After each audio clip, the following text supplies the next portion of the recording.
Investir sur Apple ou Nvidia, qu'est-ce qui est le plus intéressant? Je vous ai dit qu'il ne fallait pas regarder le prix de l'action. Je vous ai parlé du PER dans cette vidéo, le Price Earning Ratio, et il faut comparer les deux. C'est un des indicateurs à prendre en compte, mais il y en a d'autres. Et par exemple, la croissance des revenus. Sur les 5 dernières années, Nvidia a une croissance bien plus intéressante que Apple. Alors, je ne suis pas sûr des chiffres, mais je crois, si je ne dis pas de bêtises, Apple, c'est 22% de croissance par an sur les 5 dernières années. Nvidia, c'est 73% de croissance par an en termes de revenus sur les 5 dernières années. Alors oui, il y a un boom de l'intelligence artificielle.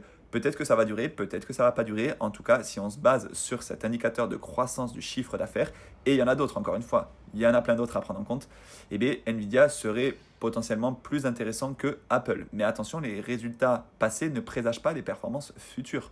En attendant, l'intelligence artificielle est en plein boom, Nvidia est en plein pic. Est-ce qu'il faut acheter Nvidia au pic ou est-ce qu'il faut attendre que ça corrige un peu? Ça a déjà corrigé un petit peu, on est à 116 dollars à peu près à l'heure où je tourne la vidéo.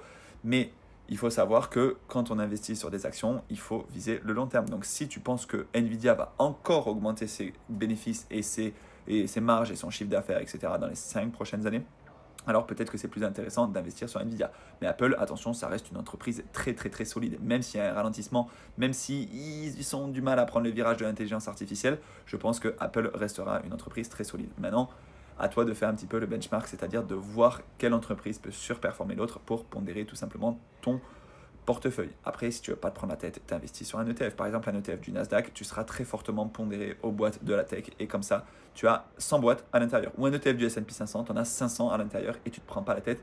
Et la répartition, elle est refaite automatiquement. Et en plus, ce genre d'ETF, c'est le top du top parce que ça peut être éligible au PEA.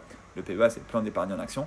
Et en plus de ça, avec ça, tu payeras moins de fiscalité. Donc, je te mets le code Boursorama pour ceux que ça intéresse. Pour moi, c'est la meilleure banque en ligne pour ouvrir son PEA. Tu as 150 € à l'ouverture avec ce code. Et ensuite, tu peux commencer à investir sur des ETF. Par contre, si tu veux acheter des actions Apple ou Nvidia en direct, là, il faudra passer par le compte titre ordinaire.